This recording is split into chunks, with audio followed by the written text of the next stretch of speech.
Hello dear student, this is Sudesh Sahu from life science tutorial. चलिए आज हम बात करेंगे। हमने लास्ट वीडियो लेक्चर सीरीज में ग्लोबुलर प्रोटीन के बारे में डिटेल देखा था। तो आज उस ग्लोबुलर प्रोटीन जिसका नाम है हीमोग्लोबिन, हीमोग्लोबिन में कौन से डिजीज होते हैं, है ना। हीमोग्लोबिन में जो म्यूटेशन के कारण जो डिजीज होते हैं उसके बारे में बात करेंगे, जिसको हम बोलते हैं सिकल सेल एनीमिया। ठीक है, तो चलिए हमारा जो पहला टॉपिक होगा आज का वो होगा आपका सिकल सेल एनीमिया। ये डिसीज को हम पहले भी पढ़ चुके हैं जेनेटिक्स में, है ना। तो sickle cell anaemia that is the example of beta point mutation. किसका एग्जांपल है? पॉइंट म्यूटेशन का एग्जांपल है। ठीक है, पॉइंट म्यूटेशन कहां होता है? तो point mutation on beta globin chain, beta globin chain में। आपको पता है कि जो एच बी है ना, एच बी में दो अल्फा चैन होते हैं और दो क्या होते हैं? बीटा चैन होते हैं। बीटा चैन बना होता है 146 नंबर ऑफ अमीनो एसिड से बना होता है, ये तो आपको पता है। यदि मैं इसके 146 नंबर ऑफ अमीनो एसिड को ड्रॉ करूं, ये हमारा first number of amino acid है और ये लास्ट है जिसको हम बोलेंगे 146, है ना। ये जो है ना 6 पोजीशन है बेटा, जिस जो काम का उसको ड्रॉ कर रहा हूं, ये हमारा 6 नंबर का अमीनो एसिड है। ठीक है, अब देखो 6 नंबर का जो अमीनो एसिड है वो एक्चुअल में कौन था? तो ग्लूटामिक एसिड था। कौन था? Glutamic acid. देखना, जब तक हीमोग्लोबिन के 6 पोजीशन में ग्लूटामिक एसिड है तब तक वो नॉर्मल है। मगर इस ग्लूटामिक एसिड, अब अमीनो एसिड की बात चल रही है, तो अमीनो एसिड कैसे बनते हैं? ट्रिपलेट कोडॉन से बनते हैं। मान लो इस ग्लूटामिक एसिड का ट्रिपलेट कोडॉन ए ए ए रहा होगा, ऐसी जेन्युइन सी बात करते हैं। अब इसमें से देखो, तीन जो कोड है हमारे न्यूक्लियोटाइड है, उसमें से एक को चेंज कर दो, कैपिटल ए और बी कर दो। तो देखो एक न्यूक्लियोटाइड का चेंज होना ना बेटा, इसी को हम बोलते हैं क्या? पॉइंट म्यूटेशन बोलते हैं। क्या बोलते हैं इसको? पॉइंट म्यूटेशन बोलते हैं। तो भाई जब पॉइंट म्यूटेशन हो गया तो अब ये तो ग्लूटामिक एसिड नहीं बना पाएगा, क्योंकि एक अमीनो एसिड को कोड करने के लिए, जैसे ग्लूटामिक एसिड को कोड करना है तो मुझे क्या चाहिए? ए चाहिए। मगर ए बी से दूसरे अमीनो एसिड कोड होते हैं। फॉर एग्जांपल याद रखना कि जब इसमें म्यूटेशन हो जाएगा तो पहले पोजीशन में कोई चेंजेस नहीं है, 6 पोजीशन में चेंज हो जाएगा, और लास्ट वाले में भी कोई चेंजेस नहीं है। यहाँ पे 146 नंबर ऑफ अमीनो एसिड है। पहले कौन था? ये ग्लूटामिक एसिड। अब कौन आ गया? वैलिन आ गया। कौन आ गया यहाँ पे? वैलिन आ गया। तो याद रखना कि जो हमारा सिकल सेल एनीमिया है इसमें क्या होता है? रिप्लेसमेंट होती है। ठीक है, replacement of glutamic acid, replacement of glutamic acid by valine. ठीक है, ग्लूटामिक एसिड को रिप्लेस कर देगा कौन? वैलिन। कहां? At the six position of beta globin chain. ठीक है, तो छठवें पोजीशन में क्या कर देगा? म्यूटेशन कर देगा। ये आपको समझ में आ गया?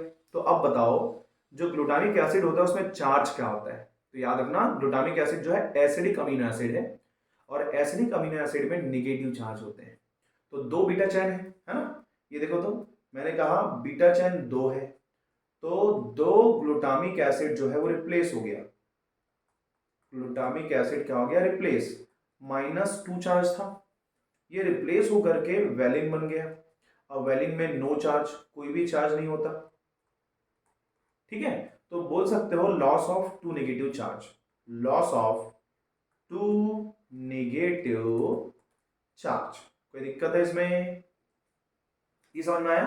तो ये हो गया बेसिक सा इंट्रोडक्शन, या फिर बोल सकते हो इतना आपको जानना था। बाकी ये कैसा डिसऑर्डर है मैं बता चुका हूं आपको। बताओ भाई ये कौन सा डिसऑर्डर है? तो हमने जेनेटिक्स में देखा था कि जो डिसऑर्डर है उसको हमने कहा था ऑटोसोमल रिसेसिव डिसऑर्डर। ठीक है, तो एक और एग्जांपल बोल सकते हो, it is the example of, it is the example of autosomal recessive disease, ठीक है, ये हमारा क्या है, ऑटोसोमल रिसेसिव डिजीज है, जिससे ये डिजीज जो है वो कॉज होता है। ठीक है, इतना हमको बहुत क्लियर तरीके से इसको जानना था। अच्छी बात है कि आप समझ गए। ठीक है, और इसमें कोई दिक्कत होगा तो बताइएगा, उसमें से अपन क्वेश्चन बना के देखेंगे।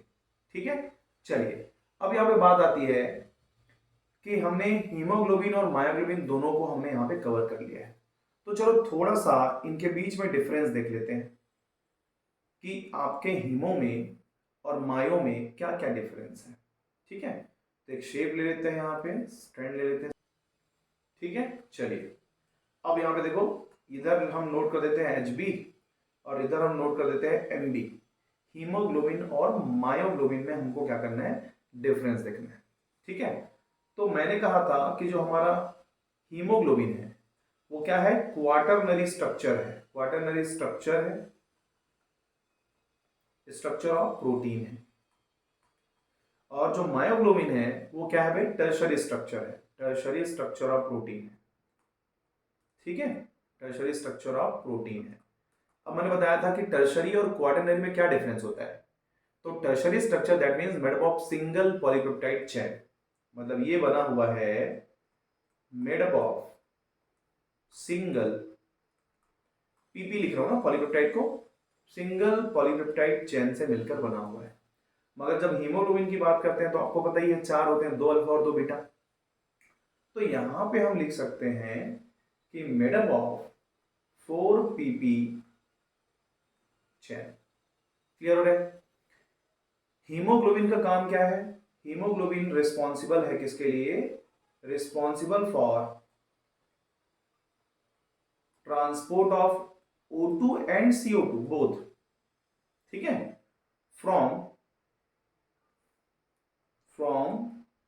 Lungs to, from lungs to cell या फिर ऑर्गन बोल सकते हैं, and vice versa.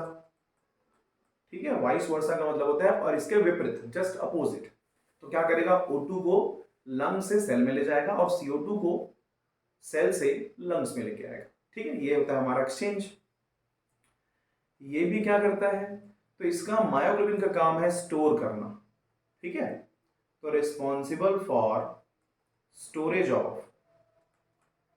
Of oxygen in muscles. ठीक है, मतलब ये कि हमारे मसल्स में ऑक्सीजन को स्टोर करने का काम कौन करेगा, मायोग्लोबिन करेगा।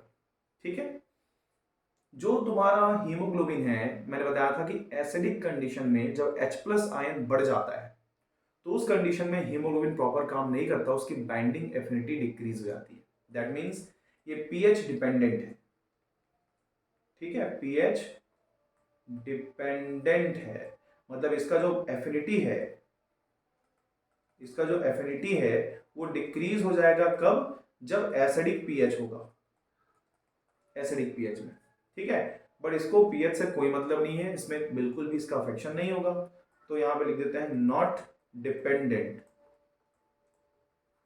ठीक है, ये डिपेंडेंट बिल्कुल भी नहीं है।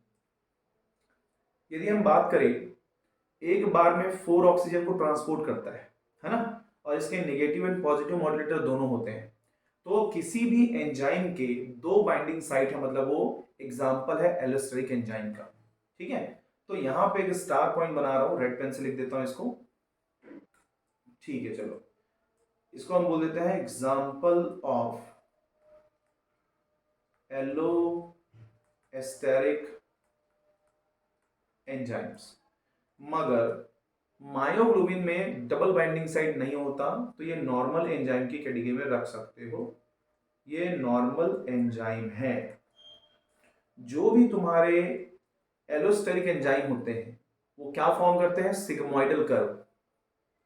ठीक है, फॉर्म सिग्मोइडल कर्व, और इसका जो कर्व होता है वो बेचारा सिंपल सा कर्व बनाता है जिसको बोलते हैं हाइपरबोलिक कर्व। ठीक है, फॉर्म हाइपरबोलिक कर्व बनाता है। ये बातें समझ में आ गई। ठीक है, चलिए आगे बढ़ते हैं। अब यहां पे देखना कि सिग्मोइडल कर्व बना रहा है, तो जो हील कोफिशिएंट है इसका, है ना, किसकी बात कर रहे हैं अपन, हील कोफिशिएंट का, वो इसका होता है 2.8 होता है, क्योंकि एलोस्टेरिक एंजाइम है, मगर इसका जो हील कोफिशिएंट है वो 1 होता है। ठीक है, एक हमने ग्राफ बनाया था जिसमें स्लोप की वैल्यू 1 आ रही थी, तो वहीं से इसको लिया जाता है। इसका कितना होता है, 1 होता है। ये नॉर्मल एंजाइम का एग्जांपल है। ठीक है, तो ये हो गया तुम्हारे डिफरेंस।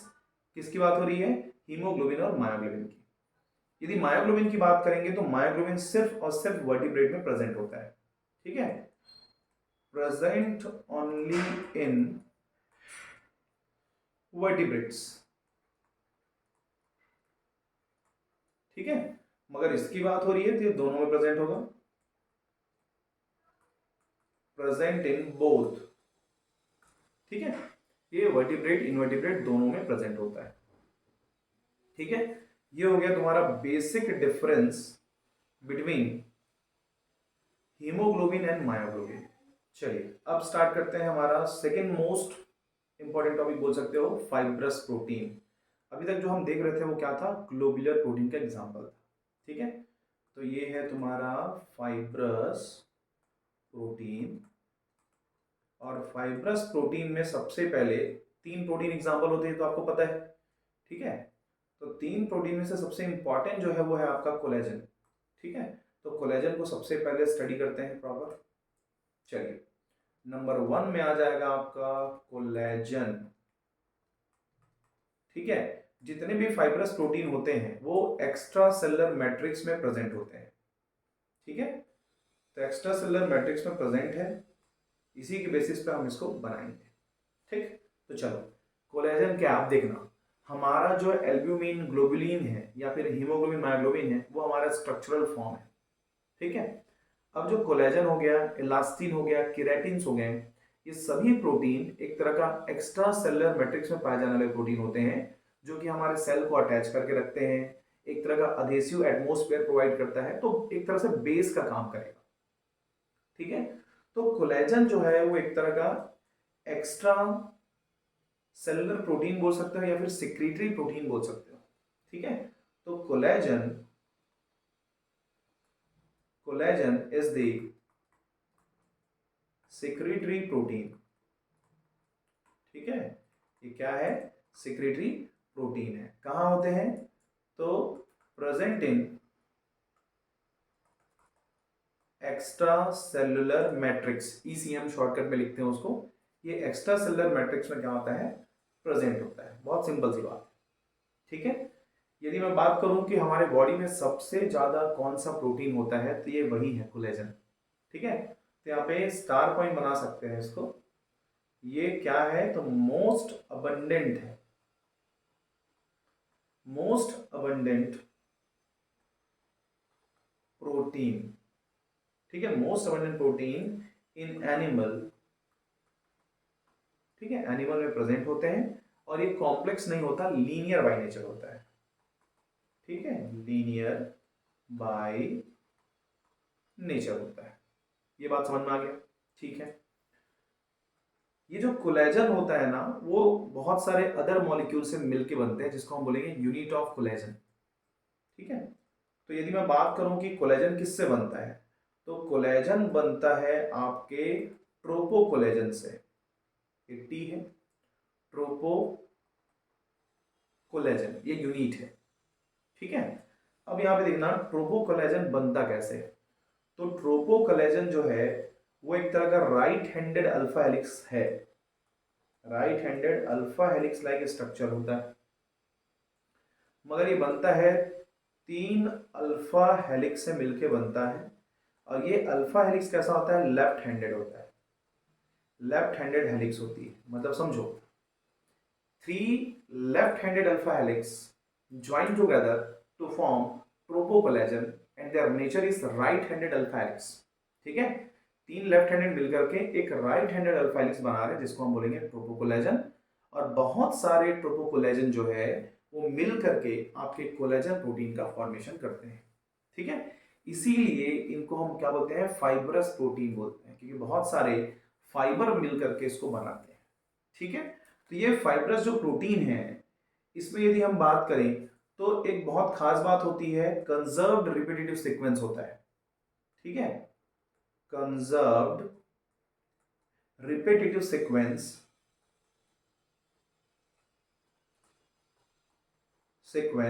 प्रेजेंट होता है। उस रिपीटेटिव सीक्वेंस जो है वो ग्लाइसिन एक्स वाई से इसको डिनोट करते हैं। तो रेड पेन से मेंशन कर देता हूं।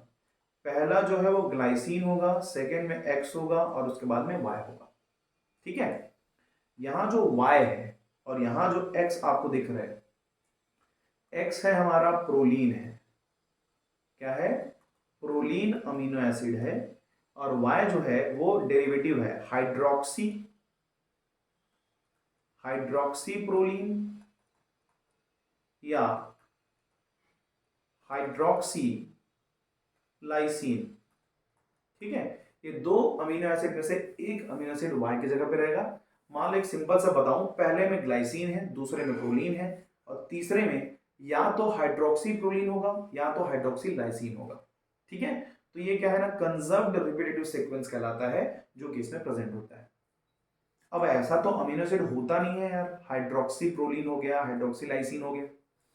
तो नॉर्मली जो हमारा प्रोलीन है, नॉर्मल अमीनो एसिड प्रोलीन है, प्रोलीन से ही हाइड्रोक्सी फॉर्म बनता है, हाइड्रोक्सी प्रोलीन बनता है। और लाइसीन से ही हमारा बन जाता है हाइड्रोक्सी लाइसीन। ये बातें समझ में आ गई। अब प्रोलीन से या लाइसीन से हाइड्रोक्सी फॉर्म में चेंज करने के लिए इसमें कुछ स्पेसिफिक एंजाइम होते हैं, जिसको हम बोलते हैं प्रोलिल हाइड्रोक्सिलेज या लाइसिल हाइड्रोक्सिलेज। ठीक है, यहां पे आ जाएगा प्रोलिल, यहां पे आ जाएगा lysyl, प्रोलिल and lysyl hydroxylase enzyme का नाम हो जाएगा हाइड्रोक्सिलेज। दोनों में आएगा ना, इसमें भी आएगा हाइड्रोक्सिलेज।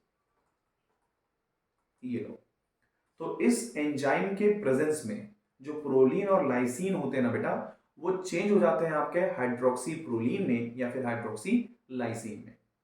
ठीक है, तो याद रखना कि ये क्या है, derivative of proline and lysine है, जो कि आपके कोलेजन में प्रेजेंट होता है। ठीक है, अब यहां पे एक बात आती है कि जो कोलेजन प्रोटीन है उसके लिए को फैक्टर का काम करता है आपका विटामिन सी। ठीक है, तो विटामिन सी जो है एक्ट एज अ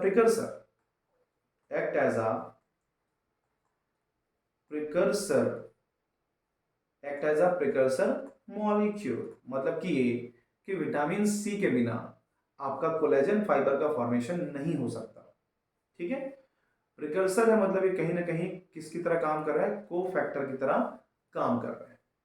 ठीक है, अब ये विटामिन सी जो है वो कोलेजन के फॉर्मेशन में हेल्प करता है। और कोलेजन में दो तरह के लिंकेज होते हैं, एक को बोलेंगे इंटर और एक को बोलेंगे इंट्रा। ठीक है, तो ये स्टार पॉइंट बन जाएगा तुम्हारा। Collagen have two different types of linkage, इसको भी मेंशन कर दो। जो हमारा कोलेजन होता है have two different types of linkage. ठीक है, कैसा लिंकेज होगा, इंटर होगा मतलब दो कोलेजन फाइबर के बीच में, या फिर इंट्रा होगा, एक कोलेजन फाइबर के बीच में क्या हो जाएगी, लिंकेज यहां पे प्रेजेंट होगी। ठीक है, अब यहां पे एक दिक्कत है, एक डिजीज की बात करते हैं। तुमने कहा कि विटामिन सी प्रिकर्सर की तरह काम करता है, यदि विटामिन सी नहीं होगा तो कोलेजन भी नहीं होगा। यदि हमारे बॉडी में लैक ऑफ विटामिन सी की कमी से, ठीक है, कोलेजन की कमी हो जाएगी, कोलेजन की क्या हो जाएगी, कमी हो जाएगी। तो जब हमारे बॉडी में कोलेजन की कमी हो जाती है तो उस डिजीज को हम बोलते हैं स्कर्वी डिसीज बोलते हैं। ठीक है, विटामिन सी से क्या आता है, स्कर्वी। बट हमको ये नहीं पता था कि किसके कारण होता है। तो स्कर्वी डिजीज जो है वो एक तरह का प्रोटीन डिफिशियंसी डिसऑर्डर है। और किसके कारण होता है, तो विटामिन सी के कारण। विटामिन सी के कारण मतलब दैट मीन्स आपके बॉडी में जब विटामिन सी नहीं होगा या कम होगा, तब आपको चांसेस रहेगी कि आपको ये डिजीज हो सकता है। ठीक है, ये बात हो गई। चलिए अब एक और चीज़ है जो इसमें प्रेजेंट होता है इंटरलिंकेज में, उसको भी यहाँ पे मेंशन कर देते हैं, देखना। ये हमारा कोलेजन फाइबर बनने वाला है, यहाँ पे एक प्रोटीन है जिसका नाम है लाइसीन। ठीक है, तो लाइसीन का भी एक मॉडिफाइड फॉर्म होता है जिसको बोलते हैं एलाइसीन बोलते हैं। ठीक है, इसको हम क्या बोलेंगे, एलाइसीन बोलेंगे। एक minute,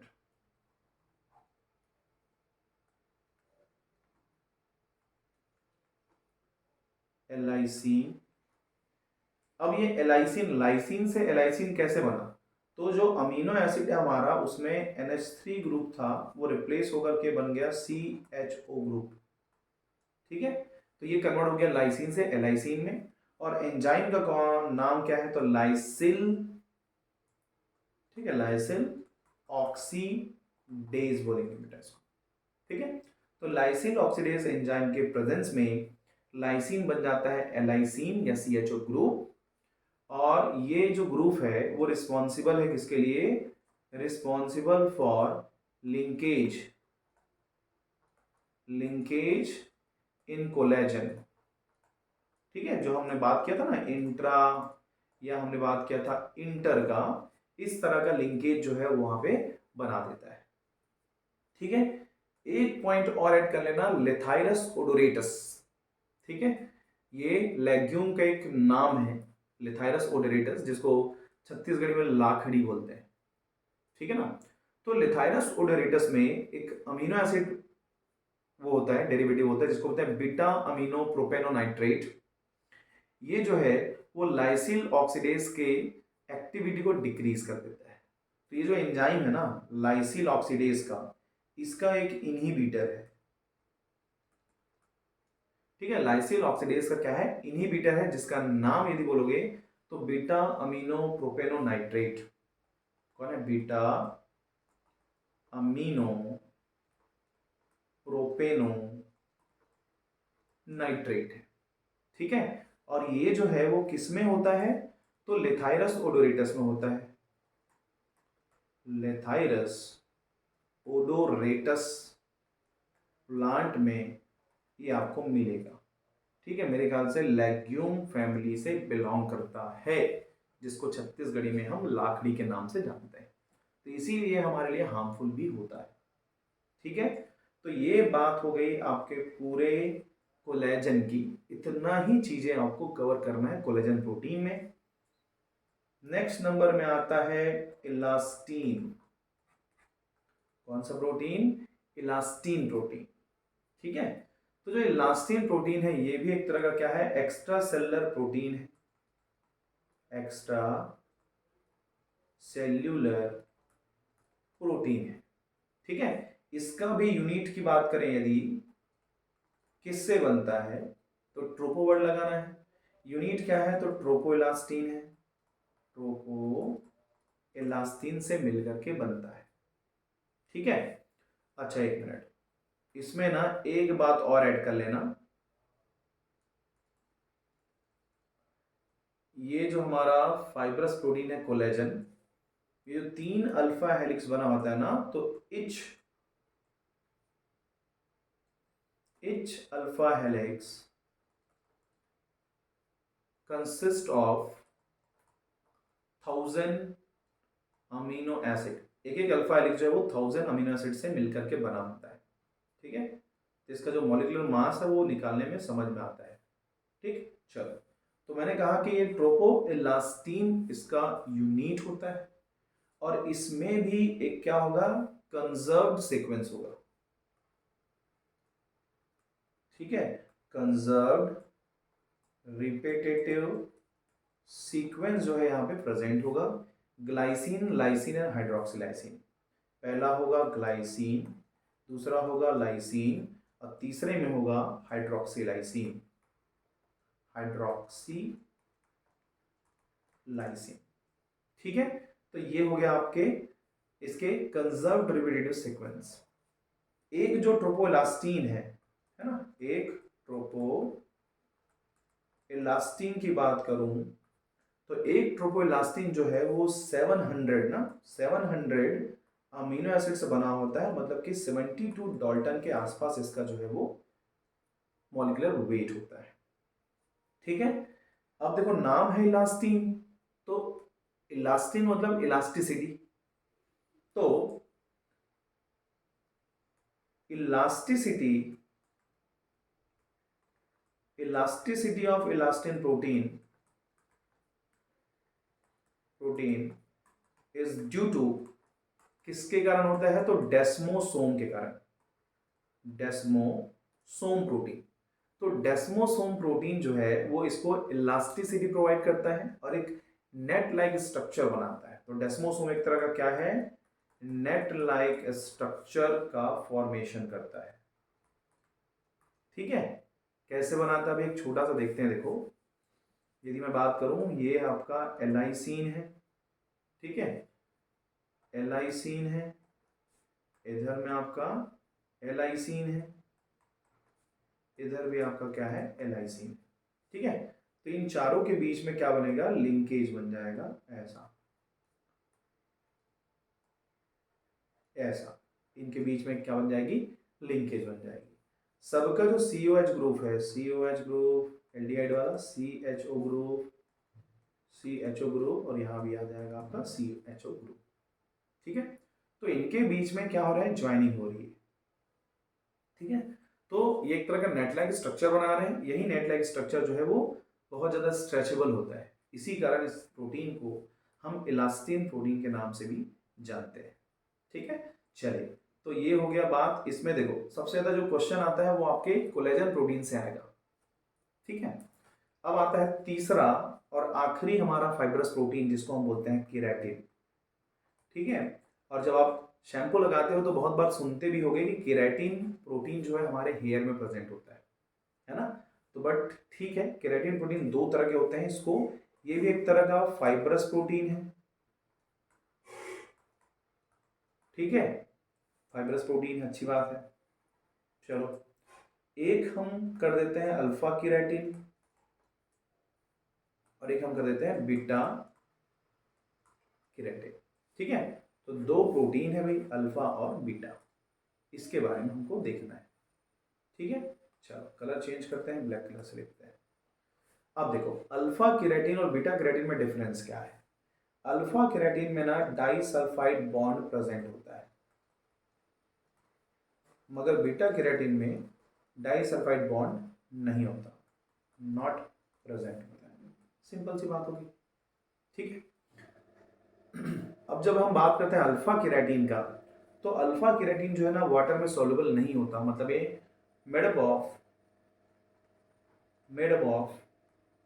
non polar amino acid. मगर जब हम बीटा की बात करते हैं तो ये बना होता है दोनों से, मेड अप ऑफ, एक तो पोलर से भी बनेगा plus non polar amino acid से भी मिलके बनता है।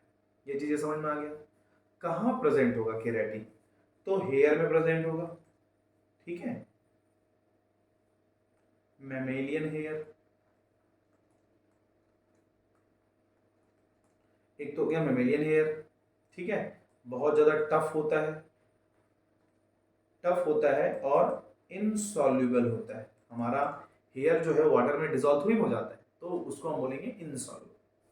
मगर यदि मैं बीटा केराटिन की बात करूं, थोड़ा सा सॉफ्ट होता है। जैसे कि आप यदि चिकन खाते होंगे तो चिकन का जो हेयर होता है, फेदर है ना, बर्ड्स की बात करो, तो बर्ड्स में जो फेदर प्रेजेंट होता है उसमें ये प्रेजेंट होता है।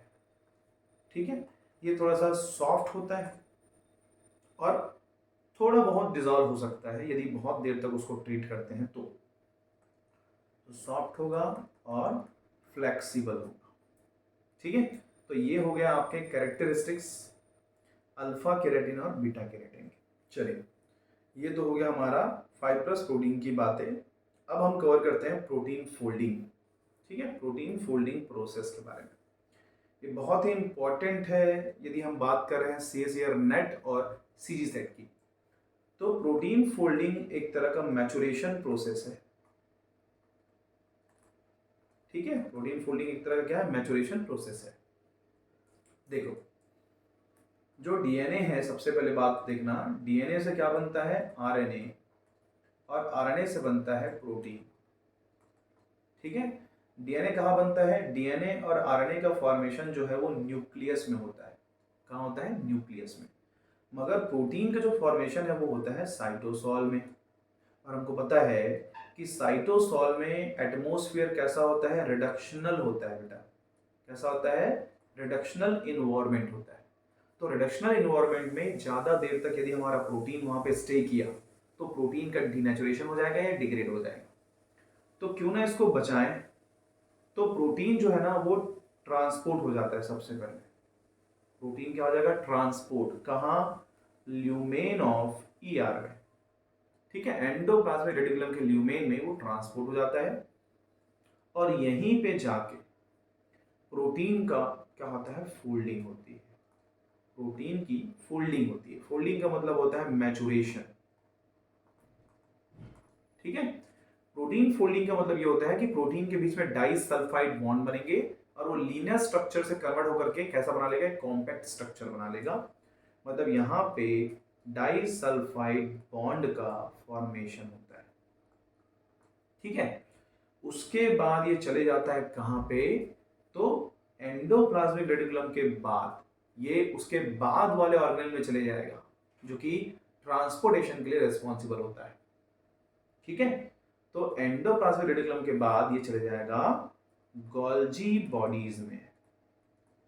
ठीक है, और गोल्जी बॉडी में प्रोटीन का मैचुरेशन के लिए होता है ग्लाइकोसाइलेशन होता है। ठीक है, तो ये हमने कहा ग्लाइकोसाइलेशन। तो ये हो गया एक बेसिक्स ऑफ फंडा। ठीक है, कि कैसे होता है। अब यहां पे बात को समझो।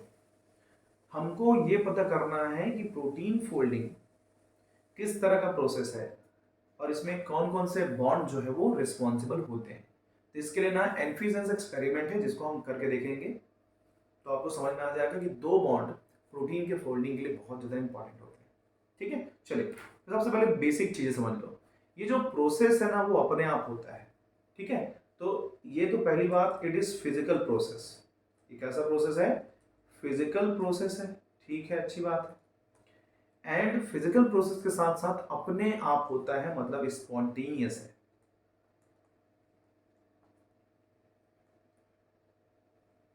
स्पॉन्टेनियस प्रोसेस कहलाता है क्योंकि अपने आप होता है। ठीक है, जो प्रोटीन की फोल्डिंग हो रही है, मान लो वो आधा फोल्ड हुआ है, जैसे ये लीनियर प्रोटीन है। ठीक है, इसमें फोल्डिंग होना स्टार्ट हो गया, ये फोल्डिंग हो रहा है मान लो। तो ये क्या है? पार्शियली फोल्डेड है। पार्शियली फोल्डेड प्रोटीन है और पार्शियली फोल्डेड प्रोटीन को हम बोलते हैं मोल्टेन स्ट्रक्चर।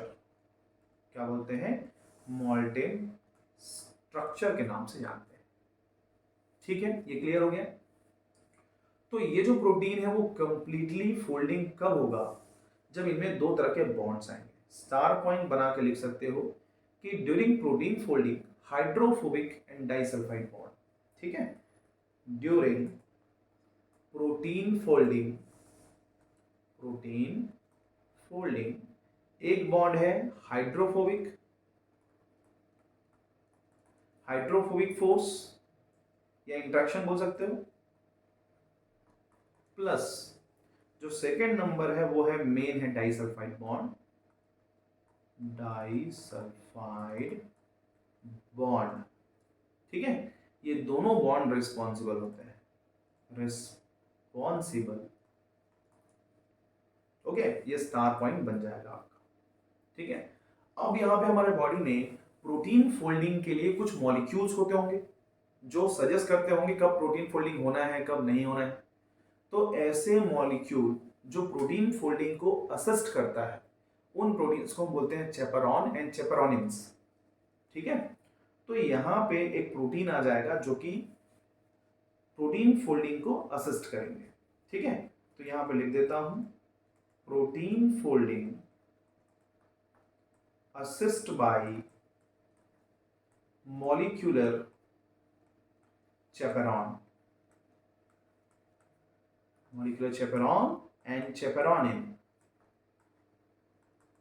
ये लो, तो मॉलिक्यूलर चेपरॉन और चेपरॉनिन जो है उसको असिस्ट करते हैं जिससे प्रोटीन की फोल्डिंग होती है। ठीक है, तो इतनी ही बातें आपको याद रखना है। मेरे ख्याल से जो बेसिक इंट्रोडक्शन है मैंने यहाँ पे आपको बता दिया है। ठीक है, चलिए अब देखते हैं, एक्सपेरिमेंट करके देखते हैं भाई। क्या नाम है? एनफिसेंस एक्सपेरिमेंट। ठीक है, तो ये मैं हेडिंग डाल देता हूं, एनफिसेंस एक्सपेरिमेंट। ठीक है, ये प्रोटीन फोल्डिंग को ट्रैक करेगा और कौन कौन से बॉन्ड उसमें प्रेजेंट होते हैं इसको हम देखेंगे।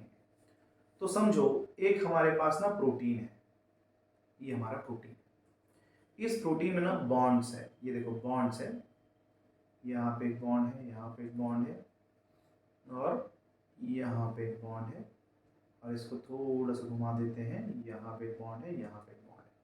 ठीक है, इसको रेड कलर से मार्क करते हैं क्योंकि सेम कलर में समझ में नहीं आता है चीजें। चलिए रेड कलर से मार्क करते हैं। ठीक है, इनके बीच में यहाँ पे बॉन्ड है, ये यहाँ पे बॉन्ड है, ये ऐसा बॉन्ड है, और यहाँ पे ऐसा बॉन्ड है। ठीक है, 1 2 3 4 5 6 7 और 8, नंबरिंग को देखना। इन जगहों पे डाइसल्फाइड बॉन्ड प्रेजेंट है और एक कंप्लीटली फोल्डेड प्रोटीन है। ठीक है, कंप्लीटली क्या है? Folded protein. इसमें हम दो केमिकल यूज करेंगे ताकि हम प्रूव कर सकें कि सच में दो बॉन्ड्स होते हैं या नहीं। 6 मोलार यूरिया एक यूज कर लेंगे, और beta mercapto ethanol, beta mercapto ethanol. ठीक है, ये दो चीजें हमने यहां पे क्या कर लिया है? यूज कर लिया है। अब जैसे ही इसको हम ट्रीट करेंगे तो जो प्रोटीन फोल्डेड है ना, ये नेटिव फॉर्म है भाई, नेटिव फॉर्म है, फोल्डेड प्रोटीन है ये। अब जैसे ये दो केमिकल का हम यूज करेंगे तो जो प्रोटीन की जो फोल्डिंग थी वो ब्रेक हो जाएगी और ये बन जाएगा लीनियर प्रोटीन। ठीक है, इस लीनियर प्रोटीन में देखो 1 2 3 4 5 6 7 8 इन जगहों पे बॉन्ड का फॉर्मेशन हुआ था। ठीक है ना, अब ये देख लीजिए तीन कंडीशन अब हमको बनाना है कि क्या करें कि ये फिर से जो है वो प्रोड्यूस हो जाए। ऐसा तीन कंडीशन हम बना लेते हैं। ठीक है, एक कंडीशन में बस यूरिया रखते हैं, 6 मोलार जो यूरिया हमने रखा था ना उसको रखते हैं, और बीटा मरकैप्टोनॉल को हटा देते हैं। बीटा मरकैप्टो को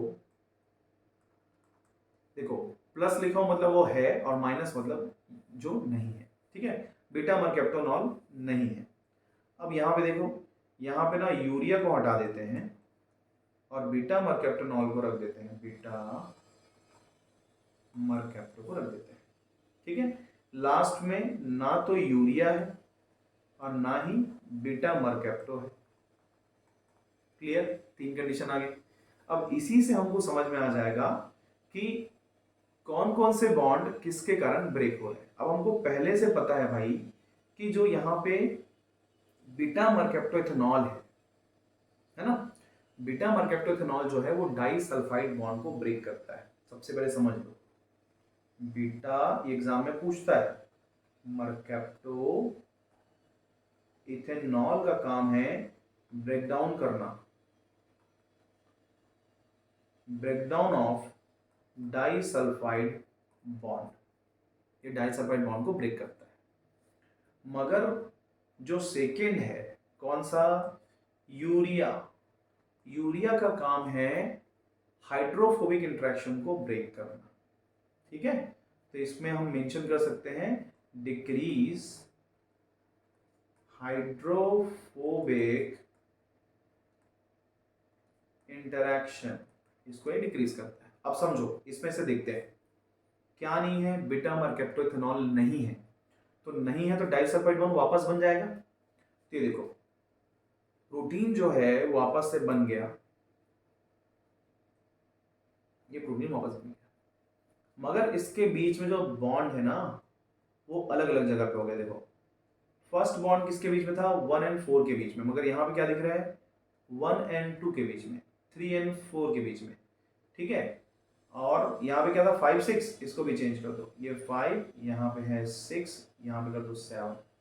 तो क्या हो रहा है यहाँ पे डाई सल्फाइड बॉन्ड का फॉर्मेशन हो रहा है, ठीक है, डाई सल्फाइड बॉन्ड प्रेजेंट है, मगर उसका जो लोकेशन है वो अलग है, but in another position, but in another position, ठीक है। अब देखो सेकेंड वाले में बीटा मरकैप्टोथेनॉल है, मतलब डाइसल्फाइड बनेगा नहीं, यूरिया नहीं है, तो हाइड्रोफोबिक इंटरेक्शन तो होगा, ठीक है। देखो फोल्डिंग तो होगा, क्योंकि हाइड्रोफोबिक इंटरेक्शन जो है वो फोल्डिंग को प्रमोट करता है, folding occur but disulphide bond formation not occur. Clear हो गया। अब यहां पे देखो जब यूरिया और बीटा मरकैप्टोथेनॉल को हमने दोनों को हटा दिया है, तो यहां पे ना जो प्रोटीन बनेगा वो एग्जैक्ट बनेगा जो पहले बना था। ये देखो पहले और चौथे के बीच में, दूसरे और तीसरे के बीच में, पांचवे और छठे के बीच में, और यहाँ पे जो बॉन्ड बना था वो 7th और 8th के बीच में था, मतलब कि डाइसल्फाइड बॉन्ड फॉर्मेशन हुआ, और वो भी एट एग्जैक्ट लोकेशन में, एग्जैक्ट लोकेशन में फॉर्मेशन हुआ, ठीक है। तो इस एक्सपेरिमेंट को एम्फिसेंस ने किया था और प्रूव किया था कि प्रोटीन फोल्डिंग में दो बॉन्ड बहुत ज़्यादा रिस्पॉन्सिबल होते हैं, और इन्हीं बॉन्ड से प्रोटीन का फोल्डिंग या फिर मैचुरेशन होता है। मैचुरेशन कहाँ होता है, तो एक पॉइंट मैं नोट कर देता हूँ, ठीक है। प्रोटीन फोल्डिंग, ये नोट्स में आपको हर एक पॉइंट्स मिल जाएंगे, ठीक है। तो जो नोट्स में आपको पॉइंट मिलते हैं उसको लाइन टू लाइन नोट कर लेंगे, कुछ चीजें जो नहीं मिलती उसको आपको ऐड करेंगे। तो प्रोटीन फोल्डिंग अकर इन एंडोप्लाज्मिक रेटिकुलम, और वहां पे कहाँ होगा, तो ल्यूमेन में प्रोटीन फोल्डिंग का जो प्रोसेस है वो यहाँ पे कंप्लीट होता है, ठीक है। तो चलिए आज के लिए बस इतना ही, क्योंकि मेरा थोड़ा सा हेल्थ इशू है, लूज मोशन का प्रॉब्लम हो रहा है। तो आज जितने टॉपिक कवर हुए उसको मैं आज अपलोड कर देता हूँ। इसके बाद जो हम पढ़ेंगे मॉलिक्यूलर चैपरॉन्स, चैपरॉनिन, है ना, इन सब चीज़ों को हम कल देखते हैं, ठीक है। थोड़ी सी हिम्मत आई तो मैं आपके लिए वीडियो बना रहा हूँ, कोशिश तो रहेगी कि बहुत बड़े बड़े वीडियोस बना करके अपलोड करूँ ताकि एमपी के बच्चों को प्रॉब्लम ना हो, ठीक है।